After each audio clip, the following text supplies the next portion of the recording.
dan penerapan budaya positif dalam keadaan sehat walafiat. Salawat dan salam semoga tetap tercurah limpahkan pada diri kita Nabi besar Muhammad Sallallahu Alaihi Wasallam.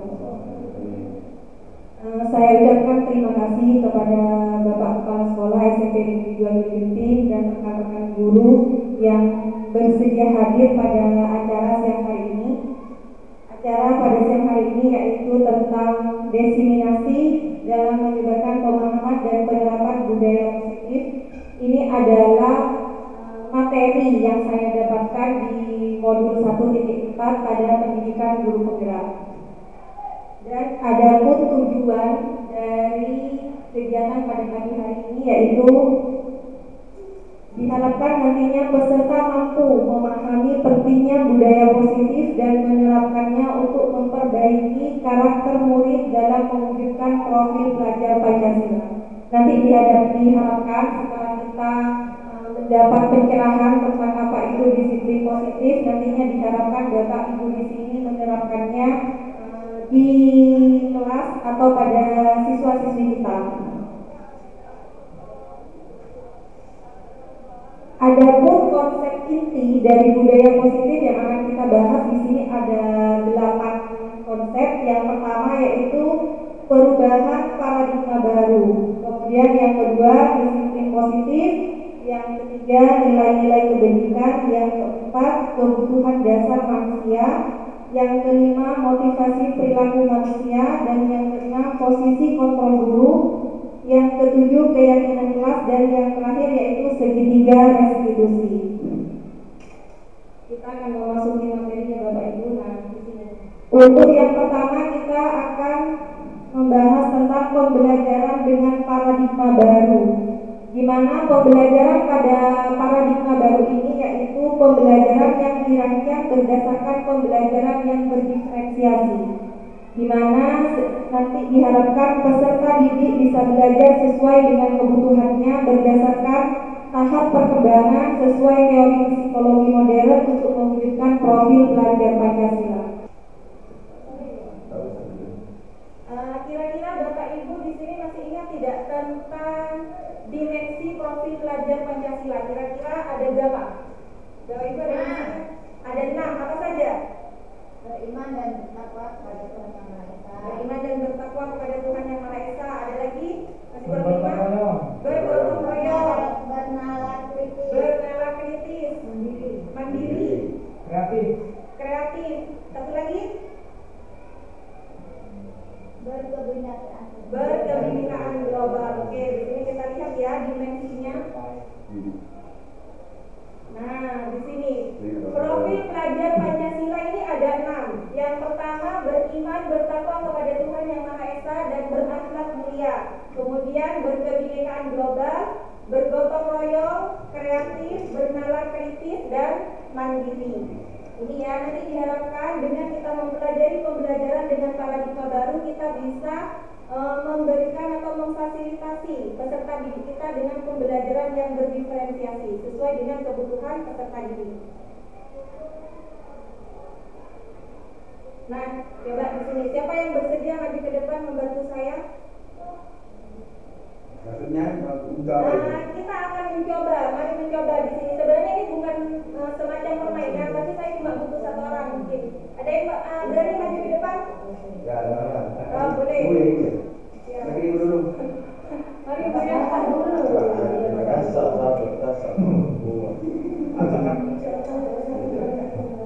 Gak bisa berdiri di depan, Bapak?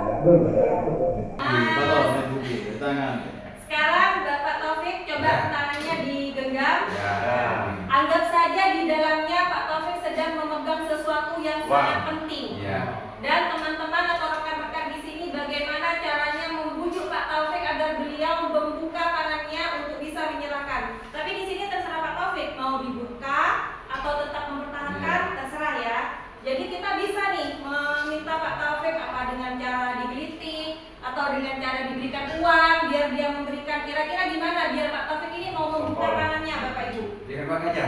Nah, pegang uang gimana caranya? Oh, suruh bujuk dengan uang mungkin dia mau membuka. Kasih uang. Kasih uang. Oh, Ya, karena punya juga ya. kira-kira gimana? Dipukul. Oh, ada yang dengan cara dipukul. Kalau dipukul mau diberikan tidak apa-apa. Oh, tidak bisa. Kalau Direbut dengan cara direbut. direbut dengan cara dipaksa tidak apa-apa. Terserah nanti Pak Taufik ini yang sekiranya mau melepaskan, tapi terserah Pak Taufik mau dilepaskan atau tetap mempertahankan. Dirayu. Dirayu. Mau dirayu Pak Taufik? Dirayu mau dibuka? Kalau misalnya dirayu apa mau dibuka? Nggak bisa. Nggak bisa. Jadi tetap mempertahankan ya. Nah, mungkin sangat berharga ya Pak. Nah, ya dari sini coba kita lihat kira-kira yang bisa mengontrol Pak Taufik ini siapa? Dirinya. Dirinya? Dirinya sendiri. Nah, ya, terima kasih Pak. Silakan duduk kembali. Terima kasih ya. Ya. Terima kasih untuk Pak Taufik. Perkenalkan dulu Pak Taufik. Ya, di sini ya yang apa tadi diperagakan oleh Pak Taufik di depan, yang bisa mengontrol adalah diri sendiri. Kita dikontrol dari luar? Tidak. Ya. Sekalipun bisa, mungkin karena faktor-faktor tertentu ya. Bisa karena takut, atau karena ancaman, atau karena takut dihukum, atau karena ingin mendapat penghargaan. Istrinya dihantam. Nah, di sini ada miskonsepsi tentang teori kontrol. Yang pertama, ilusi guru bisa mengontrol murid. Adakah di sini yang masih berpikiran kalau guru itu bisa mengontrol murid? Gimana? Ya bisa. Bisa. Nah, ini yang harus kita rubah, Pak. Kita harus keluar dari miskonsepsi ini. Ini adalah ilusi yang salah kaprah, yang harus kita hindari. Guru tidak bisa mengontrol murid. Seperti yang tadi, karena posisi kontrol ada pada diri mereka masing-masing. Di sini kita hanya harus bisa menuntun atau mengarahkan ke arah yang lebih baik. Ya, tanya dulu ya. Ya, boleh. Silakan Bapak. Tadi Ibu ilusi guru mengontrol murid. Kita kan sebagai guru karena tahu tentang kondisi murid Bu. Ya. Apa muridnya masuk apa enggak? Ya. Salah satu contoh. Salah satu Yang kedua masalah untuk apa? Ketertibannya apa siswa itu disiplinan Ya. apa siswa itu bawa buku apa gitu Oh, meja. jadi kita bisa mengontrol Iya, begitu ya. seperti itu. Oke, kita berarti nanti akan berlanjut ke materi berikutnya ya, Ya, Bapak. ya. Tapi di sini kita harus merubah pemikiran kita. Kalau kita tidak boleh, bukan tidak boleh, kita harus menghindari yang namanya ini. Ilusi guru mengontrol murid. Ini kita harus hindari. Kenapa? Karena yang bisa mengontrol murid adalah diri sendiri. Bagaimana kita bisa memunculkan motivasi intrinsik pada mereka. Nanti untuk penjelasan lebih lanjutnya nanti di slide terakhir ya Bapak ya. Ya. Kemudian yang kedua, ilusi bahwa semua penguatan positif, efektif dan bermanfaat. Ini adalah sebuah ilusi. Kenapa? Karena penguatan positif ini tidak akan berlangsung pada jangka panjang. Contohnya seperti yang Pak Taufik tadi. Jika ada siswa, kita harus bisa mengontrol murid. Dia bisa disiplin, dia bisa menaati peraturan atau tidak ya.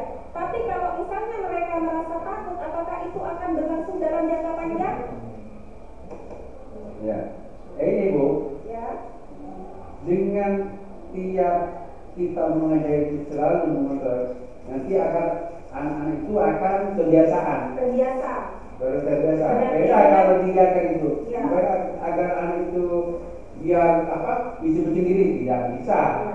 Kita sebagai guru harus Melakukan kontrol. melakukan kontrol tiap kali belajar. Oke, di sini. Tapi di sini ya, penguatan positif, efektif dan bermanfaat. Biasanya kebanyakan setelah kita melihat ke lapangan, kalau anak-anak seperti itu, otomatis biasanya anak-anak tersebut takut karena menaati peraturan, karena takut, terpaksa atau karena dirinya sendiri. Takut. Karena takut ya, maka di situ kita harus bisa sebagai guru bisa memotivasi mereka, mengeluarkan motivasi intrinsik pada diri mereka. Seperti itu. Untuk lebih jelasnya nanti lagi di belakang kita akan membahas miskonsepsi ini dulu. Kemudian yang ketiga, ilusi bahwa kritik dan membuat rasa bersalah mampu menguatkan karakter. Ini juga adalah sebuah ilusi. Kadang kita sebagai guru membuat anak-anak terpojok dan merasa bersalah, benar tidak? Kamu tidak kasihan sama ibu, misalnya. Anak-anak itu merasa bersalah tidak? Ya kan? Apakah itu bisa menguatkan dalam jangka waktu yang panjang? Belum tentu. Karena itu masih dipengaruhi oleh faktor ekstrinsik atau faktor dari luar, bukan faktor dari dalam diri mereka sendiri. Yang keempat, ilusi bahwa orang dewasa berhak memaksa. Bolehkah kita memaksa pada anak didik kita? Tidak. Nah, ini ilusi yang harus kita buang. Pemikiran-pemikiran ini yang harus kita rubah agar nantinya kita bisa mewujudkan peserta didik yang memiliki profil pelajar Pancasila. Nah, di sini jelas ya Bapak Ibu ya? Jelas. Jelas. Kita harus mengubah paradigma stimulus respon ke pendekatan teori kontrol.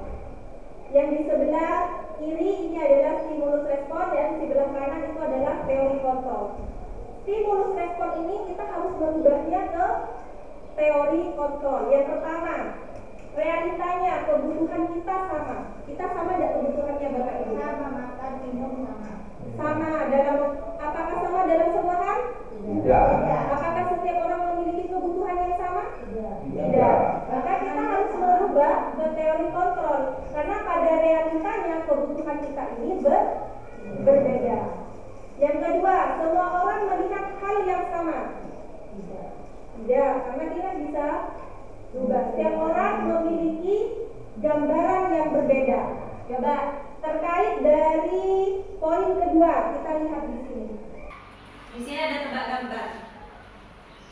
Coba kita lihat ya. Kira-kira apa yang Bapak Ibu lihat di sini? Kucing. Kucing. Ada lagi yang lihat? Tikus. Kelinci. Kelinci Bapak. Kita fokus ke gambarnya ya Bapak Ibu. Jangan fokus ke yang lain lagi dulu. Kita lihat gambarnya. Ada tadi yang mengatakan nampak kucing, ada yang mengatakan nampak tikus. Berarti ini sudah membuktikan kalau pandangan kita itu berbeda. Tergantung masing-masing peserta atau masing-masing orang yang melihatnya. Kemudian kita lihat gambar kedua. Kuda, wajah. Ada yang melihat kuda, ada yang melihat apa lagi?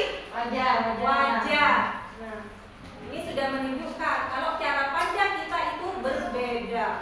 Kita tidak boleh memaksakan kamu harus sama dengan saya. Ya, jadi ini yang kita harus terapkan pada peserta didik kita. Kita balik lagi ya ke slide sebelumnya. Yang ketiga, kita mencoba mengubah orang agar berpandangan sama dengan kita. Tidak, ini kita harus ubah ke teori kontrol. Kita berusaha memahami pandangan orang lain tentang dunianya. Jadi kalau misalnya ada orang yang berpendapat A, berarti kita juga harus memahami, bukan kita memaksakan. Kamu harus B, bukan seperti itu ya, baik ya. Kita harus menghargai dan memahami pandangan orang lain. Yang keempat, perilaku buruk dilihat sebagai suatu kesalahan.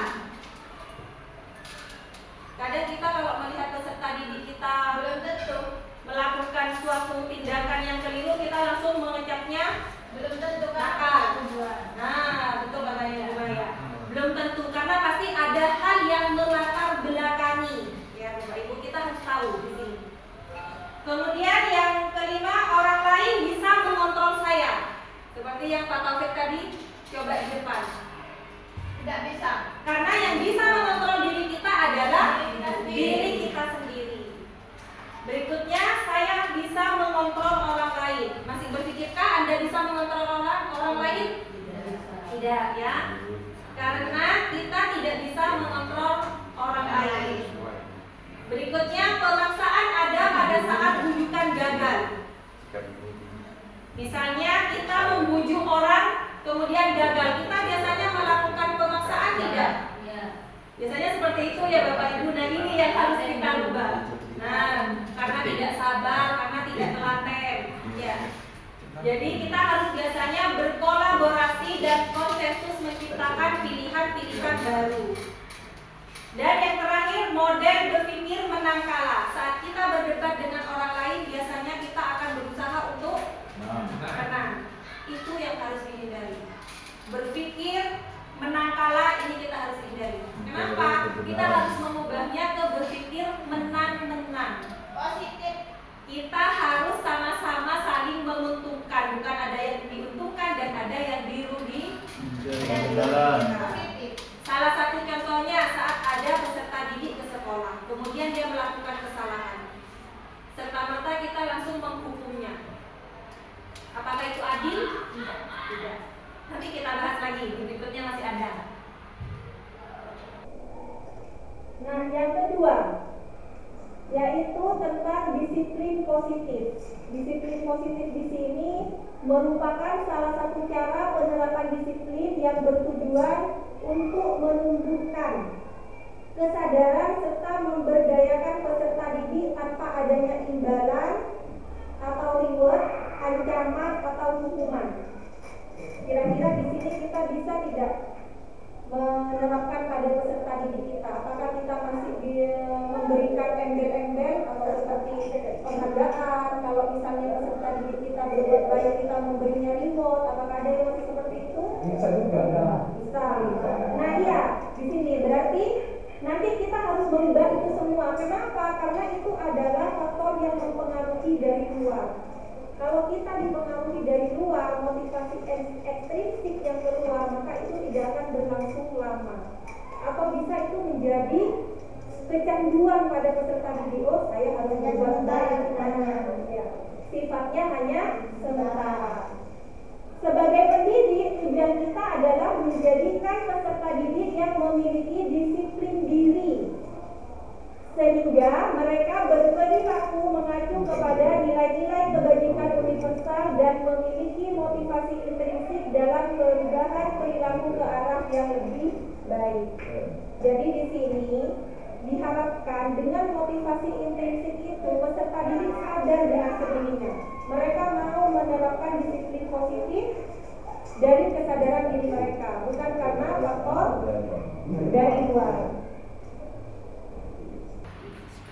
Nah, yang ketiga, nilai-nilai kebajikan.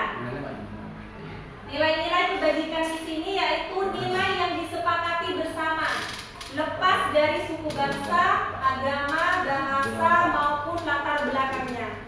Di sini ada 3 daftar contoh nilai kebajikan suatu institusi atau organisasi yang berpedoman yang pertama pada profil pelajar Pancasila. Contoh nilai kebajikannya: beriman dan bertakwa pada Tuhan Yang Maha Esa, berakhlak mulia, berkebinekaan global, gotong royong, mandiri, kreatif, dan bernalar kritis. Yang kedua, menurut IBO Primary Youth Program atau PGP-nya, di sini nilai kebajikannya yaitu toleransi, rasa hormat, integritas, mandiri, menghargai, antusias, empati, dan lain-lain. Kemudian yang di sebelah kanan yaitu tentang keterampilan hidup atau life skills. Nilai kebajikannya dapat dipercaya, lurus hati, pendengar yang aktif, tidak merendahkan orang lain, dan memberikan yang terbaik bagi diri mereka sendiri. Ini adalah contoh nilai-nilai kebajikan. Yang keempat di sini ada kebutuhan dasar manusia. Kebutuhan dasar manusia adalah segala sesuatu yang kita lakukan untuk mendapatkan apa yang kita inginkan. Seluruh tindakan kita lakukan dan memiliki tujuan tertentu, dan semua usaha terbaik yang kita lakukan adalah dalam rangka agar kebutuhan dasar kita terpenuhi dengan baik. Nah, di sini biasanya saat peserta didik kita melakukan suatu tindakan, kita jangan moro-moro langsung menghukum atau memarahinya. Karena bisa saja kebutuhan diri pada anak tersebut ada yang tidak terpenuhi. Nah, coba di sini kita mengulang kembali, mengingat kembali 5 kebutuhan dasar manusia. Kira-kira yang pertama apa ya? Apa? Ya, apa Bunda? Kesenangan. Kesenangan. Coba kita lihat. Cinta. Ya, kebutuhan dasar manusia yang pertama adalah kesenangan. Biasanya anak-anak melakukan sesuatu karena merasa senang. Contohnya, ngobrol saat pelajaran. Sering kita menemukan seperti itu. Kenapa? Karena dia merasa senang, merasa kebutuhan kesenangannya belum terpenuhi. Yang kedua apa Bapak Ibu? Cinta dan kasih sayang. Kasih sayang. Cinta dan kasih sayang. Ya benar, cinta dan kasih sayang ini merupakan kebutuhan dasar manusia yang kedua. Dan yang ketiga, pasangan kedua. Di depan Bapak. Penguasaan. Yang ketiga dulu. Kebebasan. Kebebasan. Ya, kebutuhan dasar yang ketiga yaitu kebebasan. Kadang kita melakukan sesuatu karena alasan kita ingin bebas. Begitu juga yang terjadi pada peserta didik kita. Yang keempat apa Bapak Ibu?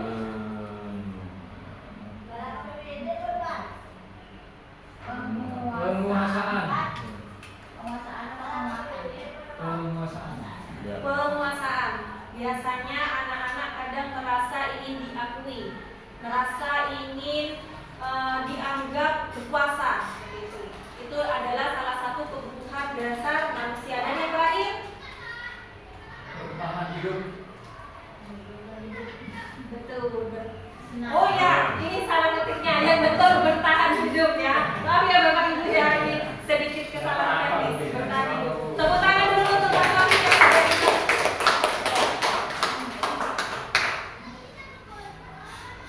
Nah, di sini penjelasannya 5 kebutuhan dasar manusia.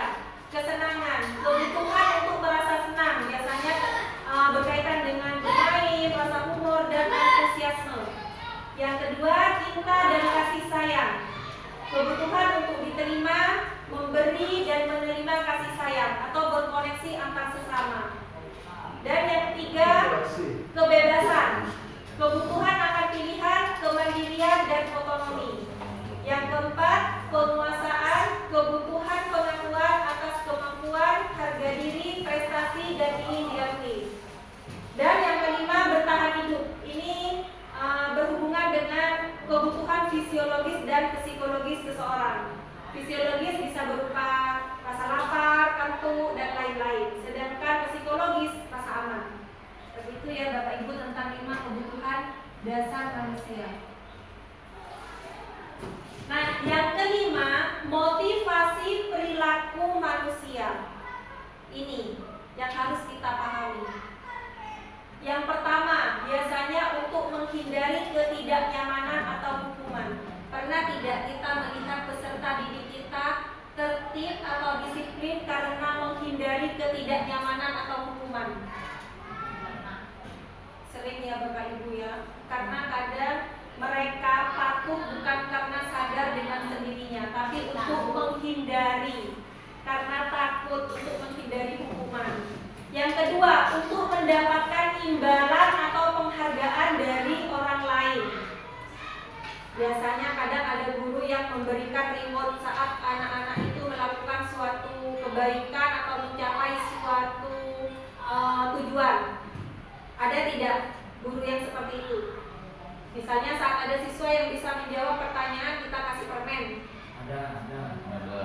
Kasih banyak. Di situ adalah motivasi ekstrinsik. Untuk yang poin pertama dan poin kedua ini adalah motivasi ekstrinsik, motivasi dari luar. Jadi karena takut akan dihukum atau karena ingin mendapat penghargaan, itu adalah motivasi ekstrinsik. Yang ketiga, untuk menjadi orang yang mereka inginkan dan menghargai diri sendiri dengan nilai-nilai yang mereka percaya. Ini adalah motivasi intrinsik. Adalah kesadaran diri dari masing-masing individu. Dan biasanya motivasi intrinsik ini untuk menumbuhkannya agak sulit. Benar tidak Bapak? Karena masih lebih kuat motivasi ekstrinsiknya ya. Nah, di sini perbedaan dari hukuman, konsekuensi, dan restitusi. Hukuman itu adalah tindakan yang tidak terencana atau tiba-tiba. Misalnya contoh, saat ada peserta didik terlambat, seorang guru langsung bilang, lari lapangan 2 kali. Apakah itu tertulis dalam peraturan? Tidak. Karena itu biasanya tidak terencana dan tiba-tiba, sesuai pemikiran dari guru tersebut. Kemudian hukuman ini biasanya akan menimbulkan tidak nyaman untuk murid atau anak untuk jangka waktu panjang. Dan biasanya kalau anak-anak sudah dihukum itu akan membekas. Contohnya ini saya dulu waktu sekolah di SD, saya pernah melakukan kenakalan dan pernah dicambuk pakai sapu, sampai sekarang berbekas di ingatan saya. Karena saya nakal, saya pernah dihukum, jadi itu bisa meninggalkan kenang-kenangan buruk yang bisa dijadikan pembelajaran seperti itu ya Bapak Ibu ya. Kemudian hukuman itu biasanya dibuat oleh guru. Yang membuat hukuman guru, bukan peserta didik. Dan yang terakhir, biasanya hukuman ini berupa hukuman fisik atau psikis. Jadi hukuman ini tidak hanya bisa berbentuk hukuman fisik ya Bapak Ibu.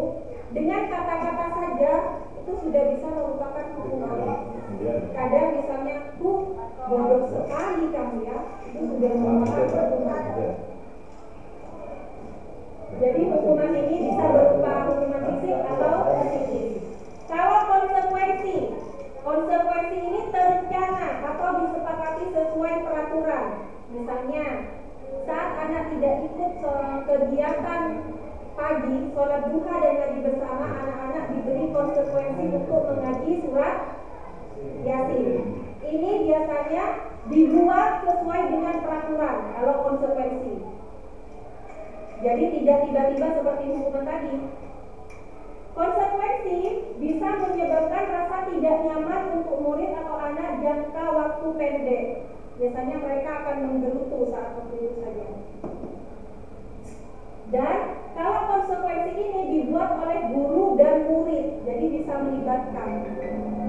Saat kita membuat kesepakatan kelas misalnya, di situ saat kita membuat keyakinan atau kesepakatan kelas, kita akan membuat konsekuensinya tidak? Iya. Konsekuensinya dibuat bersama atau sepihak? Bersama. Nah ini yang dinamakan konsekuensi. Yang terakhir, sikap guru selalu memonitor murid. Kita harus menjadi kontrol bagi murid. Kita akan memonitor. Misalnya, keyakinan kelas. Kalau tidak buang sampah pada tempatnya, konsekuensinya menyapu. Kita akan mengingatkan sebagai guru.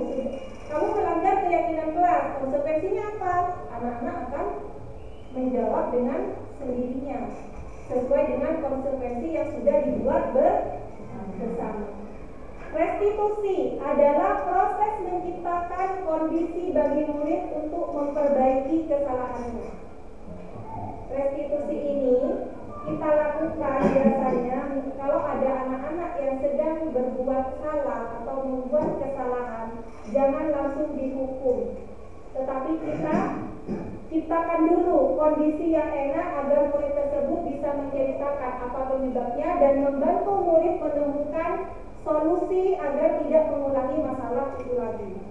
Ini yang harus kita terapkan pada peserta didik kita. Yang kedua, menguatkan untuk murid dan anak dalam jangka waktu panjang, karena restitusi ini menumbuhkan motivasi intrinsik pada anak. Seperti yang disampaikan tadi, motivasi intrinsik akan berdampak dalam jangka waktu yang panjang. Restitusi ini dibuat oleh murid atau anak.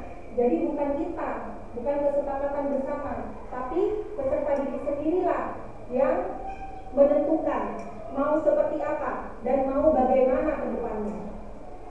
Dan yang terakhir, proses kolaboratif yang mengajarkan murid untuk mencari solusi sendiri. Jadi ada kolaborasi antara guru dan murid untuk menemukan solusi dari masalah yang sedang dihadapi peserta didik. Nah, di sini yang keenam, 5 posisi kontrol guru. Pernah mendengar ya Bapak Ibu posisi kontrol guru? Atau ada yang belum pernah mendengar sama sekali? Belum pernah. Sambil menunggu video tentang posisi kontrol, kita mau peregangan dulu ya Bapak Ibu biar tidak tegang. Oh, sepertinya sudah mulai lesu ini. Kita peregangan dulu ya. Oke. Yang kita coba ice breaking. Coba bisa berdiri Bapak Ibu. Berdiri Bapak Ibu.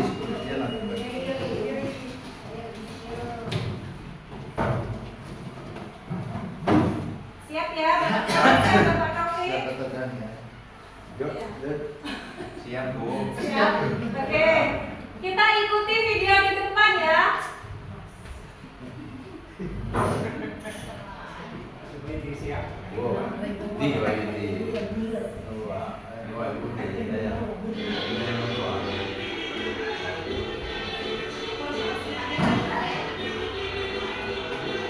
Jalan.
Bahagia ibu dan bapak guru hebat.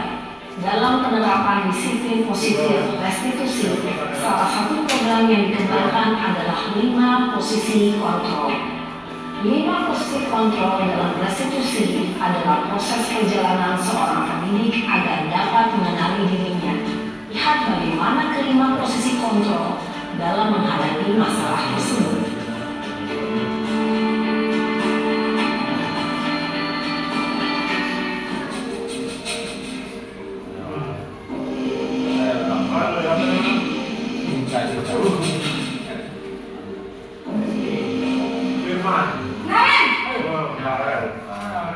Sini kamu. Selamat pagi, Bu. Selalu terlambat.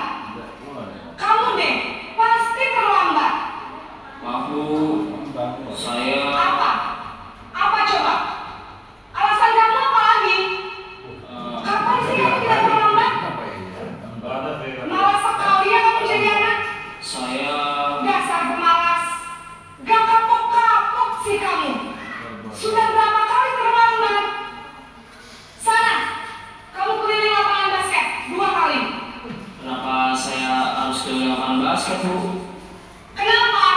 Kamu melawan ibu? Berani-beraninya jawab. Sudah terlambat, masih berani jawab enggak? Sekarang, keliling lapangan basket 5 kali sekalian. Biar kapok. Cepat. Ya, di sini tadi penjelasan tentang posisi kontrol sebagai pemicu. Kita lihat di sini tadi videonya Bapak Ibu. Apakah kita memberi kesempatan pada peserta didik untuk menjelaskan?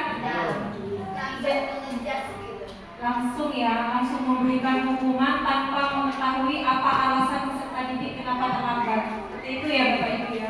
Kira-kira posisi kontrol penghukum di sini tepat tidak untuk kita gunakan?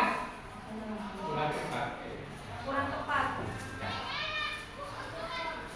Ya, kita lihat posisi kontrol berikutnya. Ini posisi yang kedua.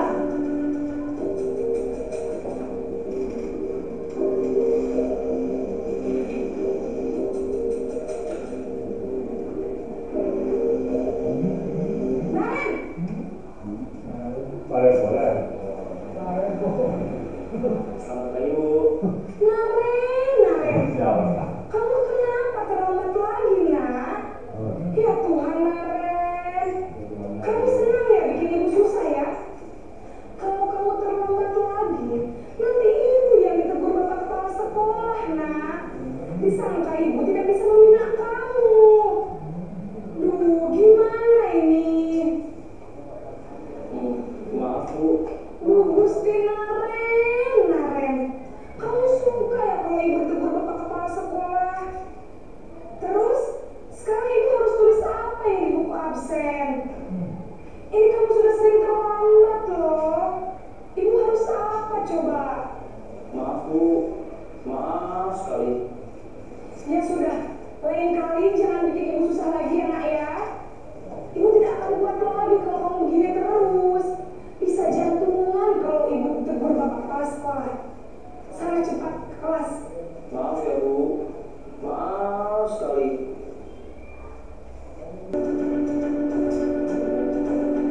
Ini posisi kontrol yang ketiga.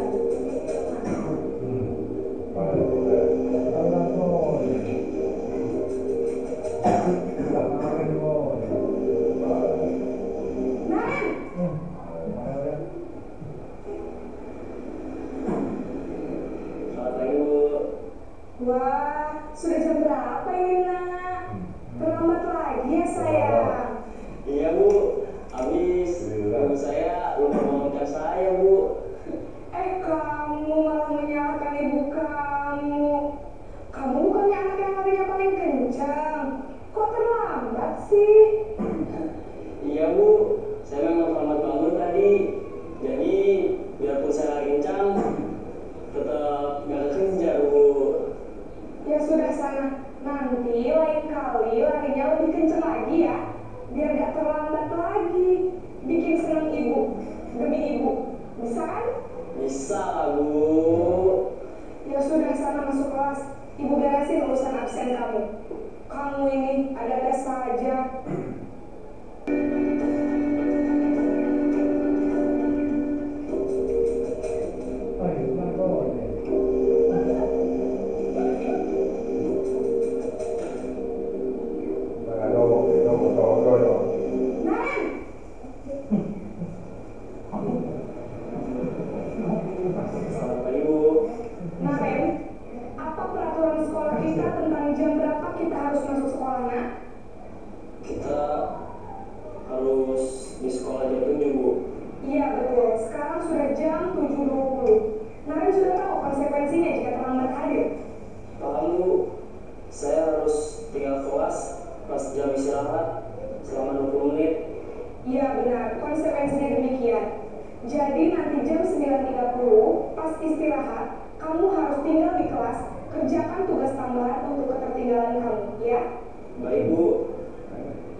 kasih. Yang sudah kita lihat tadi di video ya, Bu. Ada berapa posisi kontrol? Ada 5. Ada 5. Masih ingat tadi ya yang sudah ada di video ya?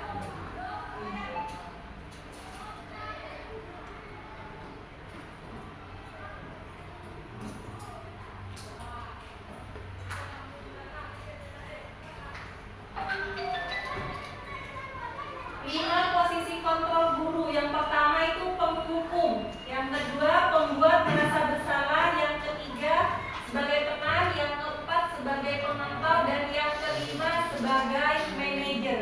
Kira-kira dari 5 posisi kontrol guru, kira-kira yang mana yang paling harus kita terapkan pada peserta didik kita? Manajer. Ya, coba Bu Maya, kenapa sebagai teman, Bu? Kenapa sebagai teman? Tadi Bu Maya kan berpendapat sebagai teman. Kira-kira kenapa? Ya biar anak itu Kak. dekat dengan guru, maksudnya kita bisa mengarahkan langsung kalau anak itu dekat dengan kita bisa terbuka pada kita ya. Misalkan ada masalah apa, pengennya bagaimana, itu biasanya anak akan lebih terbuka apabila kita jadikan seolah seperti teman. Tapi juga ada batasan-batasan tertentu. Ya kita serius, juga anak harus serius belajar. Itu pendapat dari Bu Maya ya. Posisi yang paling harus kita terapkan ke peserta didik itu adalah posisi sebagai teman. Mungkin ada pendapat yang lain? Kira-kira yang paling tepat yang harus kita terapkan ke peserta didik sebagai apa? Mohon ya Bu. Ya, silakan Pak Bambang. Kalau menurut saya sih Bu, yang baik itu di antara kelima itu teman, pemantau, dan manajer dari video yang Ibu putar tadi.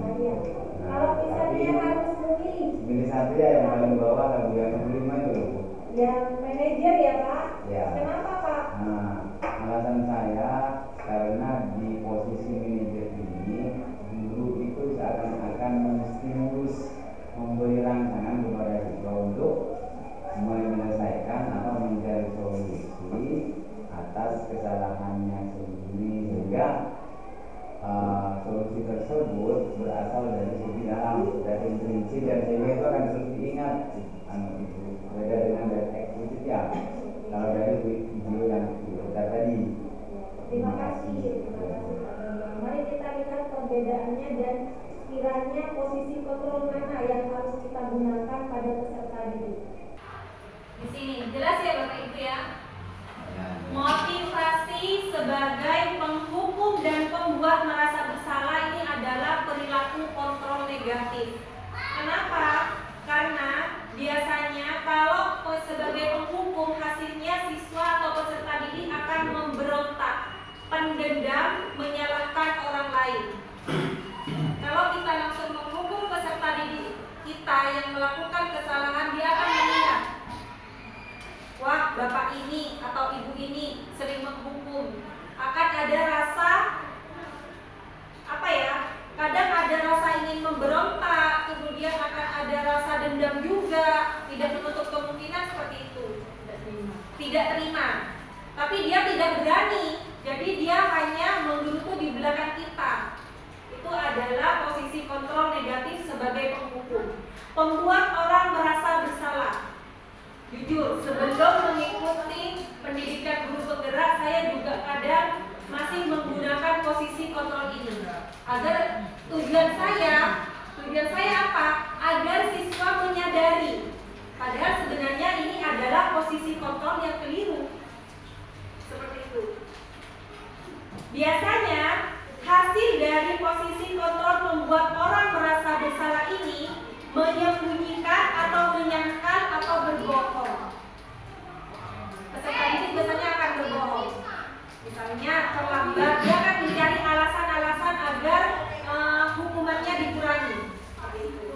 Ini adalah perilaku kontrol negatif dan akan membuat identitas gagal pada peserta didik. Seperti yang disebutkan Pak Bambang tadi, ada 3 yang dipilih. Ini merupakan posisi kontrol yang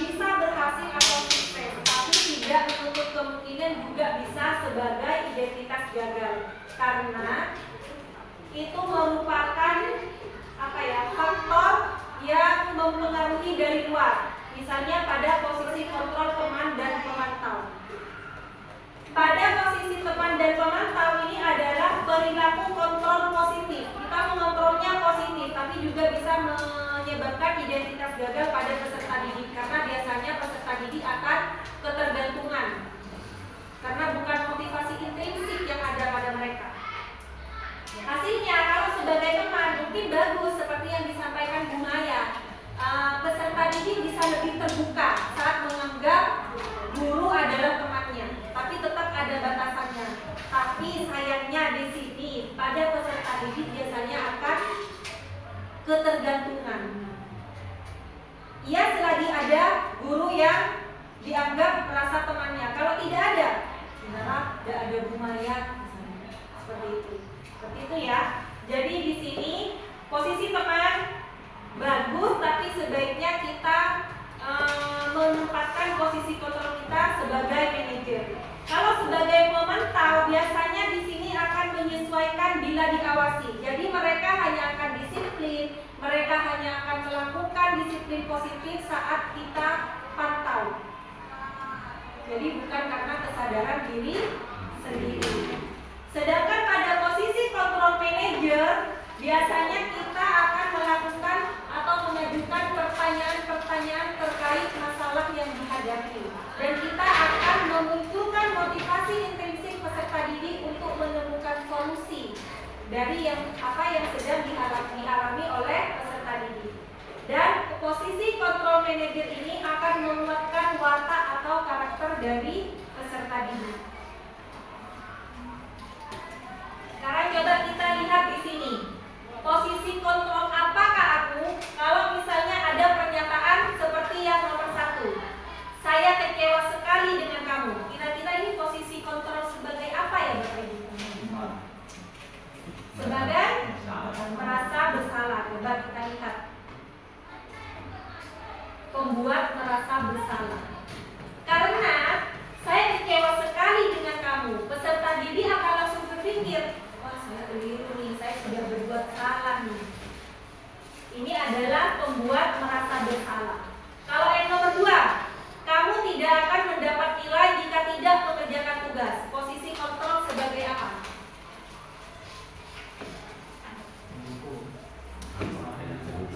Hukum. Ada lagi?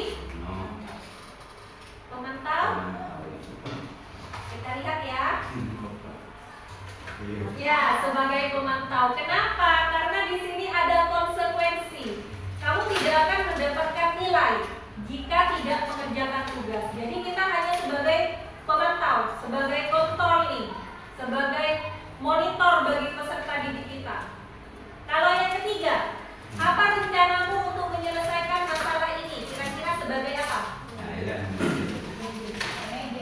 Ini sebagai manajer ya, karena kita membantu peserta didik untuk menemukan solusi bagaimana dalam menyelesaikan masalah yang dihadapi. Kalau yang keempat Bapak Ibu, teman. Ayo lakukanlah demi Bapak atau Ibu sebagai teman. Sebagai teman. Dan yang kelima, kamu tidak pernah benar ya melakukannya sebagai penghukum. Nah, berarti sedikit banyak tadi dari video sudah ada yang ada pencerahan. Ada pencerahan ya dari posisi kontrol yang dijelaskan tadi. Nah, konsep inti dari budaya positif di sini yang ketujuh adalah keyakinan kelas. Kira-kira kenapa atau mengapa keyakinan kelas? Mengapa bukan peraturan kelas? Ada yang bisa berpendapat, Bapak Ibu? Kenapa keyakinan kelas? Mengapa bukan peraturan kelas? Karena kalau peraturan itu hanya sepihak yang dijalankan sesuai. Di sini Bu Ria tadi berpendapat karena bukan peraturan kelas. Kalau peraturan kelas itu hanya sepihak. Kalau keyakinan kelas Bu Ria, kita melibatkan juga. kita melibatkan siswa. Jadi bersama-sama ya dalam membuat keyakinan ya. Ya, ada pendapat lain atau sama dengan Bu Ria? Idem ya betul. Oke. Keyakinan kelas di situ betul. Dalam membuat keyakinan kelas kita melibatkan peserta didik. Jadi tidak hanya satu pihak. Kalau peraturan biasanya lebih pada satu pihak, yang menentukan hanya satu orang, misalnya guru, seperti itu. Dan di sini langkah dalam pembentukan keyakinan kelas di sini ada 6. Yang pertama bersifat abstrak, yang kedua berupa pernyataan universal sesuai dengan nilai-nilai kebajikan. Kemudian yang ketiga dibuat dalam pernyataan positif. Bapak Ibu di sini apa sudah pernah membuat keyakinan kelas? Pernah mencoba. Kira-kira dalam keyakinan kelas yang dibuat menggunakan pernyataan positif? Biasanya pernyataan positif di sini menghindari yang namanya kata tidak boleh. Apakah ada keyakinan kelas yang masih menggunakan kata tidak boleh? Tidak boleh membuang sampah. Kira-kira kalau kita ubah ke pernyataan positif seperti apa ya Bapak Ibu ya? Jangan membuang sampah sembarangan, sampah pada tempatnya.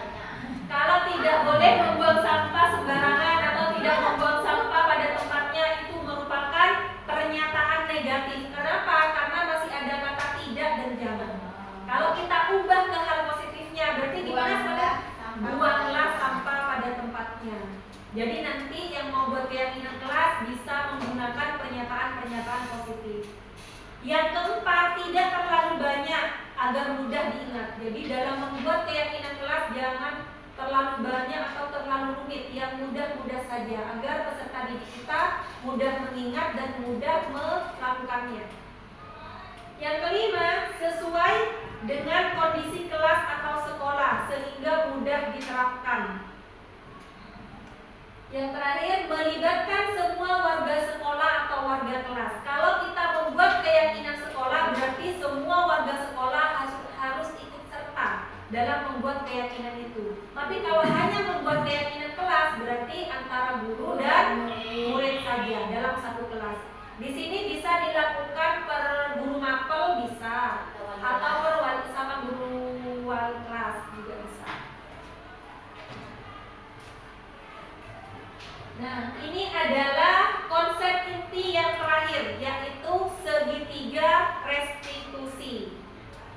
Segitiga restitusi di sini adalah suatu proses dialog yang dijalankan oleh guru agar dapat menghasilkan murid yang mandiri dan bertanggung jawab. Jadi seperti yang ada pada video tadi, dalam menghadapi masalah peserta didik kita tidak langsung mengambil tindakan, tapi sebaiknya kita melakukan yang namanya segitiga restitusi.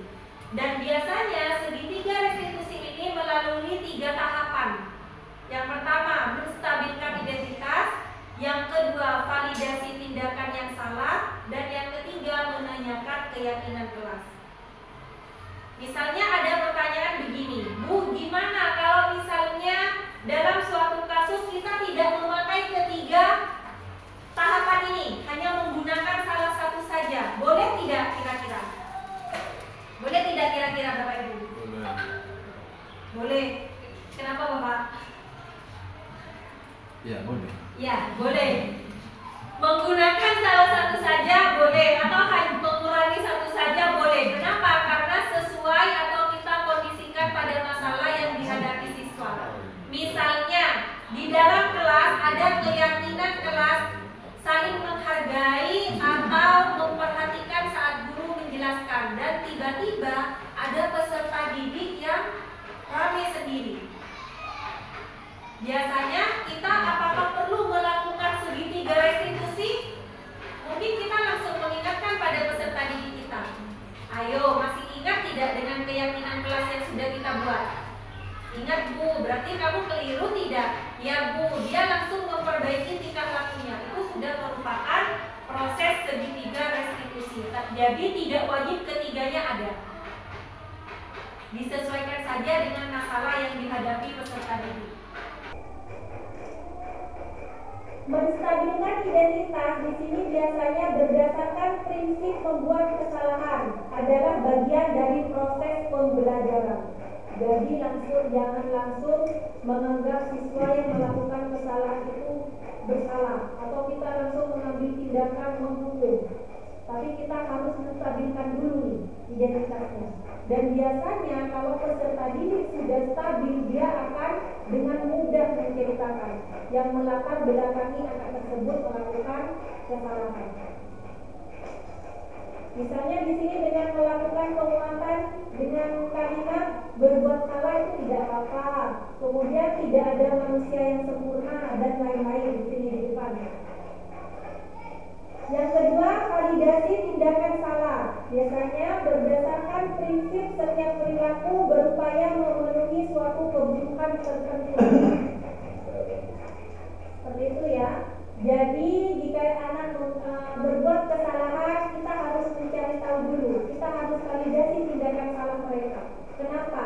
Apakah ada faktor yang mempengaruhinya? Apakah ada kebutuhan yang belum terpenuhi sehingga anak tersebut melakukan kesalahan? Seperti itu.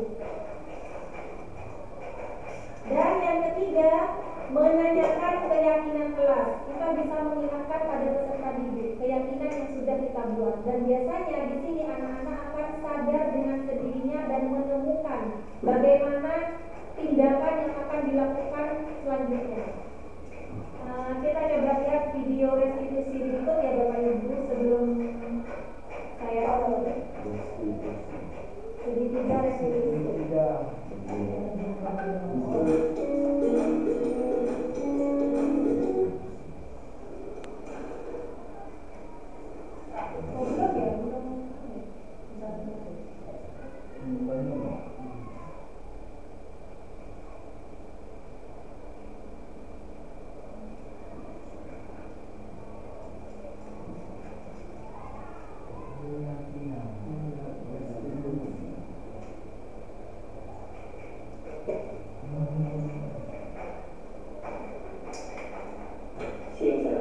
Siapa?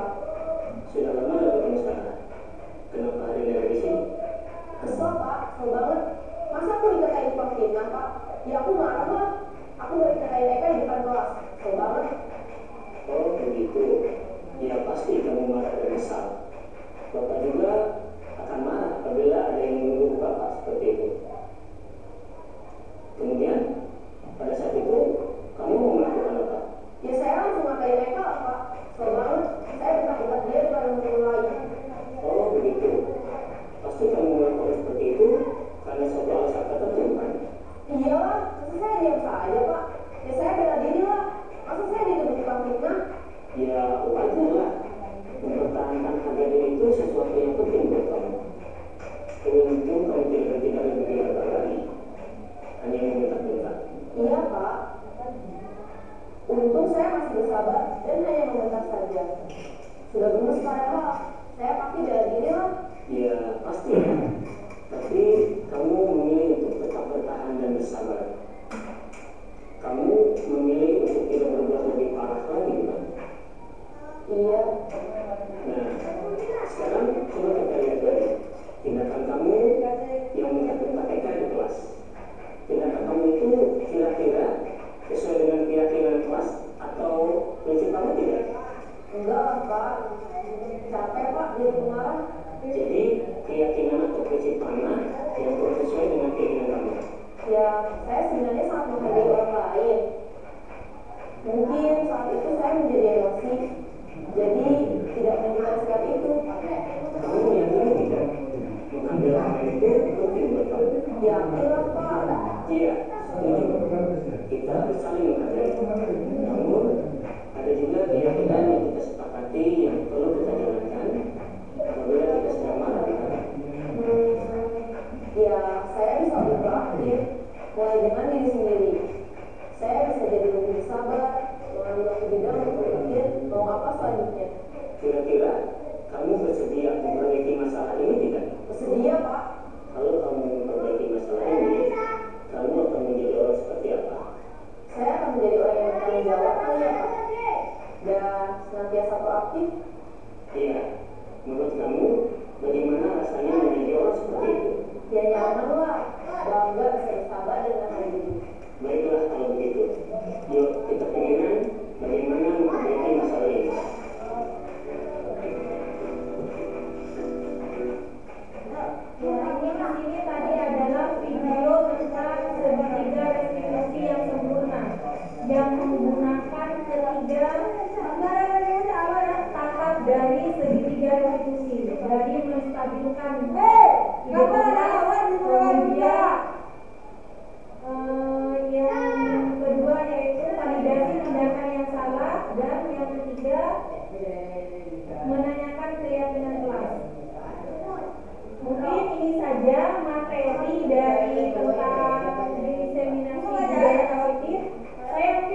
perwakilan, monggo merefleksikan apa yang sudah kita peroleh dari kegiatan diseminasi ini. Monggo Pak Bambang. Silakan di depan Pak, mungkin lebih.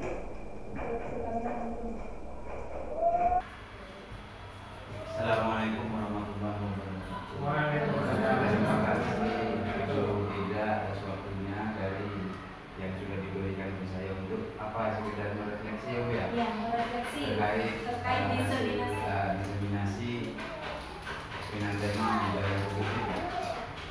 Jadi berdasarkan dengan paparan video yang sudah dipresentasikan oleh Ibu Ida, saya dapat merefleksi diri sendiri terlebih dahulu.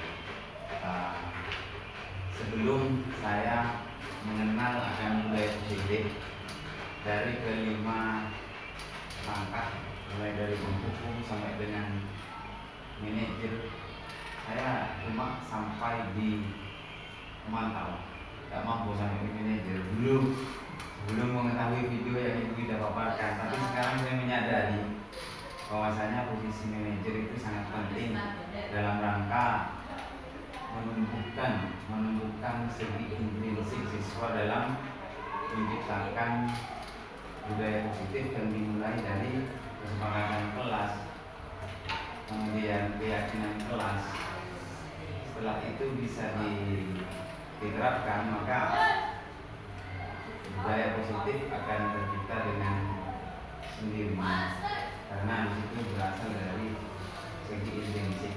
Saya rasa begitu gitu. Terima kasih Pak Bambang.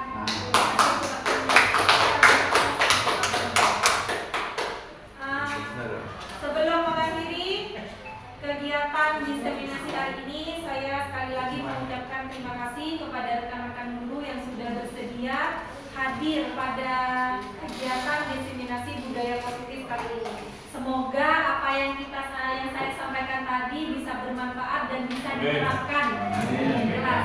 Wabillahi taufiq wal hidayah. Wassalamualaikum warahmatullahi wabarakatuh.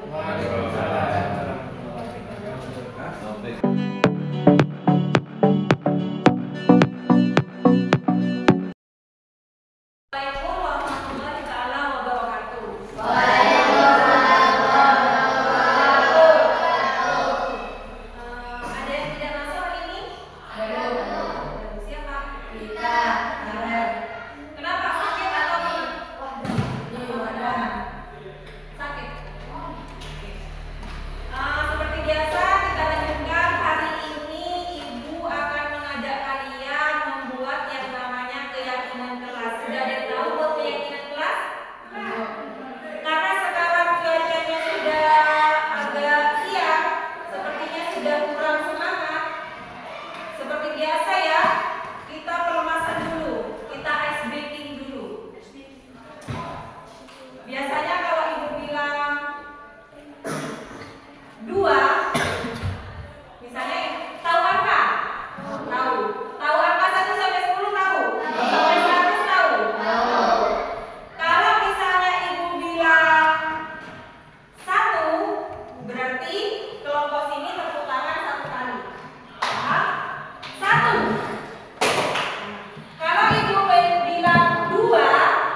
buat bersama, baik antara kamu dan ibu. Sebenarnya kamu punya impian tidak untuk kelas kita? Punya impian tidak? Mau kelas kita seperti apa? Punya enggak? Punya enggak? Pengen enggak? Bu, saya pengen kelasnya rapi, saya pengen kelasnya bersih, saya pengen kelasnya nyaman. Ada yang punya cita-cita seperti itu? Ada keinginan dalam diri kalian? Ada. Nah, keyakinan kelas ini kita buat. Cita-cita kalian untuk kelas saya ini apa? Bagaimana?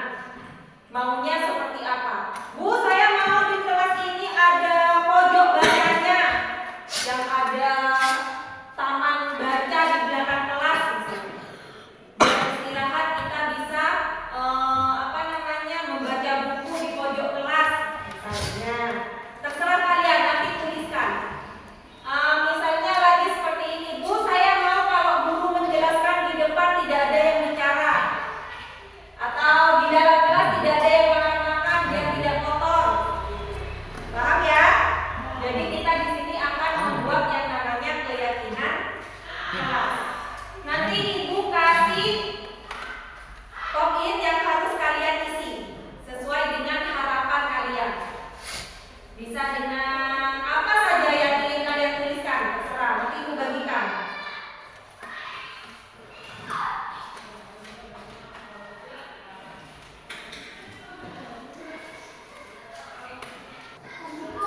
Ada yang sudah selesai? Yang sudah selesai boleh silakan ditempelkan di depan. Boleh ditempel di depan.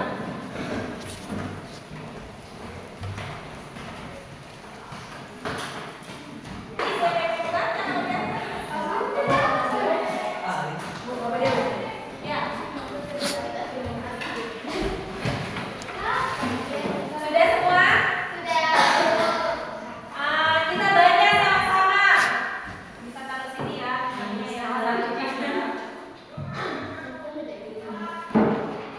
Semua mengisinya?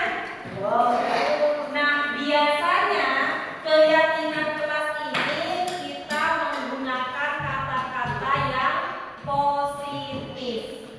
Tahu positif? Tahu. Jadi kita dalam membuat keyakinan kelas harus menghindari yang namanya pernyataan negatif. Contoh, ibu kasih tahu. Misalnya, tidak boleh membuang sampah pada tempatnya. Ini positif apa negatif? Negatif. Kenapa? Karena ada kata tidak boleh. Kira-kira kalau tidak membuang sampah sembarangan, kita ubah ke kalimat positif. Jadi apa? Buanglah sampah pada tempatnya. Jadi di sini kita akan membuat pernyataan keyakinan kelas dengan kata-kata atau pernyataan yang positif. Ibu baca satu-satu ya. Aku mau kelas ini rapi. Setuju tidak? Sepakat tidak dengan ini? Kalau kelasnya rapi, kalian senang atau tidak? Kira-kira pernyataannya yang benar bagaimana ya? Aku mau kelas ini rapi. Kira-kira ada yang punya pendapat pernyataan yang lebih positif atau yang lebih baik? Misalnya kelas yang rapi dan indah. Nah, ini maksud ya, di sini tentang kerapian kelas. Kemudian ingin kelas rapi dan bersih. Mungkin sama seperti yang tadi ya, menginginkan kelas yang rapi. Di sini ada bacaan aku menginginkan kelas kita bersih dan aman tanpa ada sampah. Nah, ini adalah pernyataan atau pendapat kalian atau keinginan kalian terhadap kelas ini. Nah, kira-kira sudah bisa menyimpulkan tidak menggunakan kalimat-kalimat positif? Bisa? Coba sekalian yang tadi yang sudah kita sepakati bersama, yang sudah kita bahas bersama. Misalnya tidak membuang sampah sembarangan, berubah menjadi kalimat positif apa enggak? Buanglah sampah pada tempatnya. Coba ditempel di sini enggak?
Tidak boleh lewat dari itu.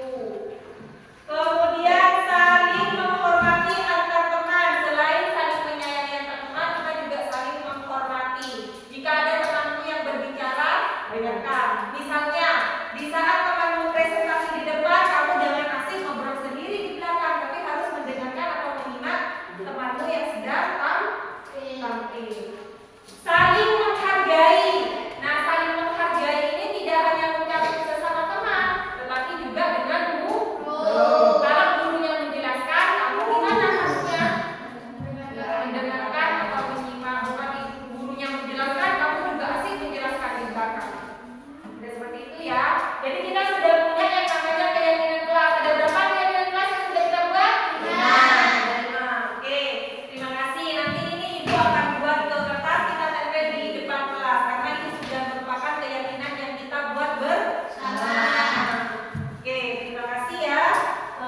Coba Ibu tes lagi, masih ingat yang tadi? Tepuk 3, tepuk 2, tepuk 1, 1, 3, 1, 2, 2, 3. Berarti terima kasih. Ulang lagi. Assalamualaikum warahmatullahi wabarakatuh.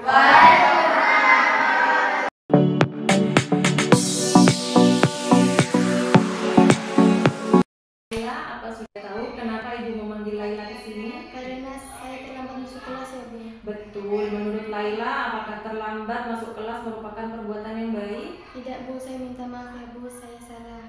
Tidak apa-apa, semua orang pasti pernah berbuat salah karena tidak ada manusia yang sempurna di dunia ini. Ibu juga pernah melakukan kesalahan seperti Laila, tapi di sini Ibu tidak tertarik mencari siapa yang salah. Di sini Ibu ingin membantu Laila menemukan solusi dari masalah ini.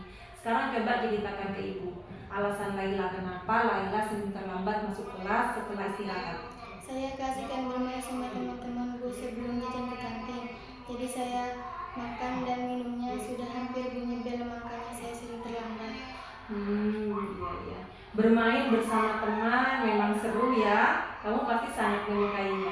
Kira-kira adakah solusi yang bisa kamu lakukan agar nantinya Laila bisa tetap bermain dengan teman, jajan di kantin, tapi tidak terlambat masuk kelas? Iya Bu, ada. Saya harus bisa membagi waktu dengan baik dan bijak. Ya, kira-kira kapan Laila mau melakukan itu? Mulai besok Bu, saya akan berusaha dan berkomitmen untuk selalu tepat waktu. Kira-kira Laila masih ingat nggak keyakinan kelas yang pernah kita buat dan sepakati bersama? Masih Bu, masih ingat. Apa? Keyakinan kelas apa yang berkaitan dengan hal ini? Disiplin dan menghargai waktu. Benar sekali. Jadi selanjutnya Laila ingin menjadi murid yang bagaimana? Saya ingin lebih bisa menghargai waktu, menghargai diri sendiri, dan juga menghargai guru dengan selalu tepat waktu. Baiklah, kalau begitu kita sudah mendapatkan solusi dari masalah ini ya. Ibu yakin kamu bisa menanamkan nilai itu dengan baik dan dapat mengatur waktu dengan bijak. Iya Bu, terima kasih. Baik, sekarang Laila boleh kembali ke kelas ya. Iya Bu.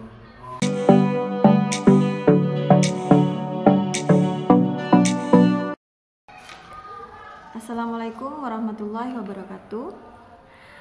Saya Indriana Hasan selaku rekan sejawat dari Ibu Muhaidatur Raini. Di sini saya akan menyampaikan tentang diseminasi yang telah disampaikan oleh Ibu Muhaidatur Raini. Terkait hal tersebut, saya banyak mendapatkan informasi mengenai posisi kontrol kita sebagai guru terhadap peserta didik, yang mana sebelumnya saya berada di posisi sebagai teman. Kini saya akan mulai belajar untuk memposisikan diri saya sebagai manajer, karena dengan begitu kita sebagai guru dapat menumbuhkan motivasi intrinsik pada diri siswa. Terima kasih. Salam guru hebat.